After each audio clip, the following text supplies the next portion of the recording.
পরিচালনায় পেয়েছি, এই দেশটা একবার দুইবার নয়, পাঁচবারের মতো তামাম দুনিয়ার মধ্যে এদের পরিচালনায় এই দেশটা দুর্নীতির দিক থেকে, চোরের দিক থেকে পাশ করেছে। এদের পরিচালনায় আমরা পেয়েছি হাজার হাজার মায়ের কোলগুলো সন্তান হারা হয়ে গেছে।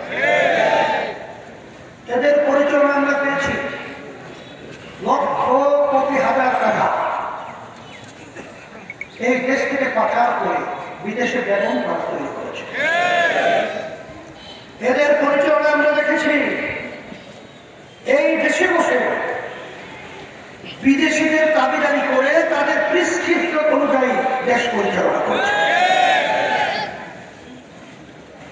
2024 5ই আগস্ট দেশ অভ্যুত্থান হল, সুন্দর একটা দেশ গঠন করার পরিবেশ তৈরি হল। আমরা এই সুযোগটাকে কাজে লাগাবার জন্য আমরা ঘোষণা করেছিলাম ইসলামের পক্ষে একটা বাক্স আমরা দেব। এই লক্ষ্য উদ্দেশ্য সামনে নিয়ে আমরা যখন কাজ করেছিলাম, আলহামদুলিল্লাহ অনেক ইসলামী দলগুলো প্রথম অবস্থায় আমাদের সঙ্গে সহযোগিতা ছিল। রাস্তায় চলার পথে জামাতে সেখানে তার সঙ্গে আরেকটা একটা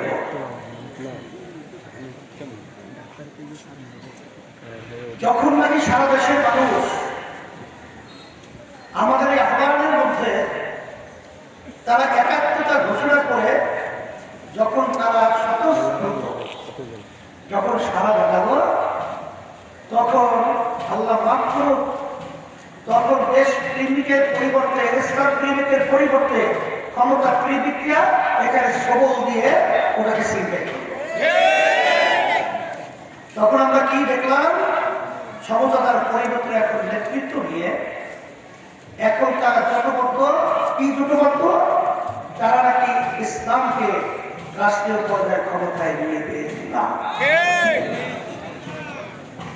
আপনারা শুনেছেন তাদের যে হিন্দু প্রার্থী খুলনা 1 আসন ডাকো, সাংবাদিকরা যখন প্রশ্ন করেছিল তখন সে পরিষ্কার বলছে যে আপনারা জামাতকে ইসলামী দল বলেন, জামাত ইসলামী দল না, একবার দুইবার না।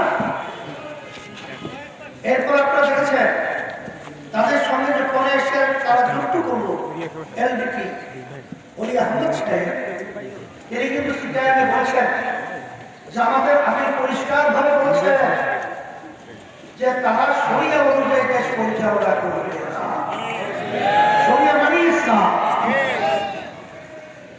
আজকে আপনারা দেখেছেন তাদের সঙ্গে জোটবদ্ধ রয়েছে এনসিপি।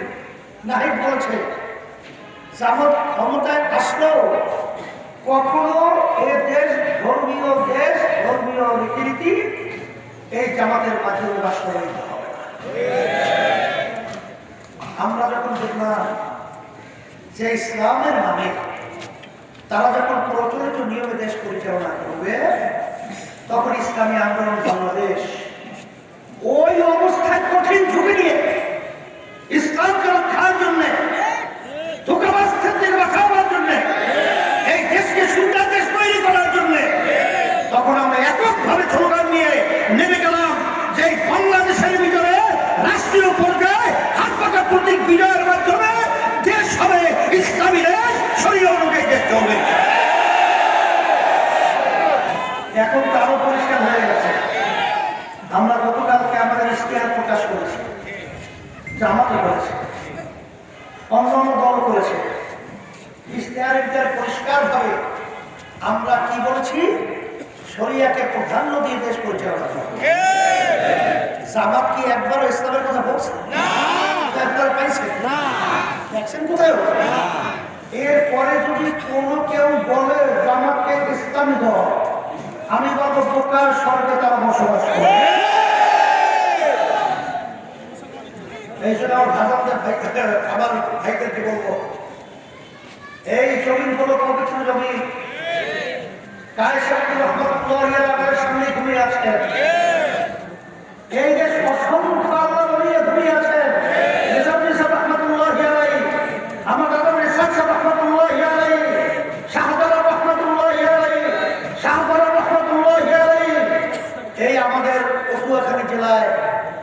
বুঝতে পারছি শুয়ে আছেন কে? জিয়ারউদ্দিন সাহেব রাহমাতুল্লাহ। এই পবিত্র জমিনের মধ্যে ইসলাম থাকবে না, এখানে থাকবে সেই ব্রিটিশ, আমেরিকা, পাশ্চাত্য দেশের নিয়মিত আদর্শ। ওর নিয়মিত আদর্শ সেই পাশ্চাত্যের মুরলদের আপনারা এখন মুখোশ উন্মোচন হয়েছে। ওদের মতো এত বড় জানোয়ার, এত বড় শুয়োর, এত বড় বদমাশ তামাম দুনিয়ার ইতিহাসে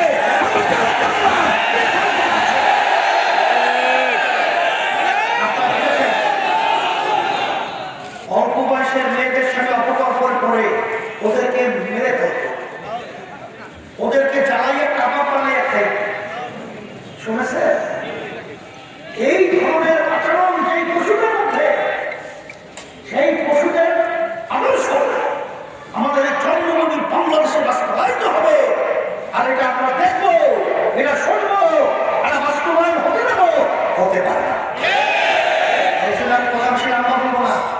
আমি সারা দেশে ঘোরার পরে আমরা তো আগে মনে করেছিলাম আমরা একা হয়ে গেছি, মনে হয় দল মনে হয় থাকবে না। কিন্তু আল্লাহর রহমতে আমরা এখন একা নই।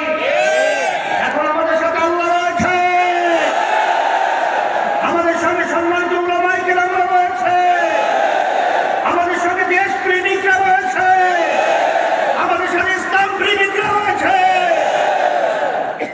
স্বতঃস্ফূর্তভাবে হাত পাখা প্রতীকের পক্ষে আলহামদুলিল্লাহ আজকে সমর্থন দেওয়ার জন্য, আজকে ভোট দেওয়ার জন্য আমার ভাইয়েরা, আমার মা বোনেরা অধীর আগ্রহে সময় করছে। হবে 12 তারিখ আসবে আর আমরা ইসলামের পক্ষে হাত পাখা প্রতীকে ভোট দেবো। এখন আমার কথা হলো আপনাদের এই আসনটা কিন্তু ব্যতিক্রম। এই আসনের প্রার্থী আমাদের সম্মানিত সিরাজুল ইসলাম সিরাজি, যে অন্য ধর্মাবলম্বী ছিল, এই ইসলামের পরস্পরের ছোঁয়ায় সে স্বর্ণের মানুষের পরিণত হয়েছে। এই মানুষটাকে যদি আপনারা ভোট পাবেন, বিবেকের কাছে আপনারা চিৎকার করবেন, আল্লাহর কাছে দায়ী থাকবেন। এই জন্য আমি জানতে চাই আমার এই সমাজ মানুষটাকে আপনারা 12 ফেব্রুয়ারি হাত পাখা প্রতীকে আপনারা ভোট দিয়ে এই ঝালকাঠি সদর আসন আপনারা সকলের মুখে আল্লাহর রহমতে হাসি ফুটাতে পারবে, আল্লাহর রহমতে।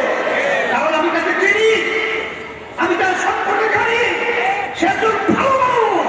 আর ভালো মানুষ যদি নেতা হয় সবাই ভালো হবে, সবাই মুখে হাসি ফুটবে ইনশাআল্লাহ। আর আমার পাশেই রয়েছে ঝালকাঠি 2 আসন, 1 আসন আমার ইব্রাহিম লাহাদি। তার তেলাওয়াত শুনলে তো কলিজা ঠান্ডা হয়ে যায়।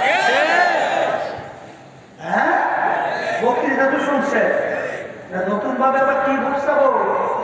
বারবার যারা পুরান এসেছিল নতুন ভাবে এসে আমাদেরকে নতুন দেওয়ার কিছু নাই। এই জন্য আমাদের পরিবর্তনের জন্য, ইসলামকে ক্ষমতা দেওয়ার জন্য, দেশকে রক্ষার জন্য আমি আমার বাজারদেরকে বলবো, আমার যুবকদেরকে বলবো, আমার ছেলেদেরকে বলবো, আমার মুরব্বীদেরকে বলবো, আমার আলেম ওলামাদেরকে বলবো, ইমামদেরকে বলবো, আমার ভাইদের বাবুদেরকে আমি বলবো, সামনে বন্ধুদেরকে বলবো, সর্বমহলে সর্বশ্রেণীদেরকে বলবো, হাত পাখা প্রতীকে আপনারা 12 তারিখ ভোট দিয়ে আমার এই সিরাজির হাতে আমি হাত পাখা উঠিয়ে দিয়ে আপনাদের বিজয়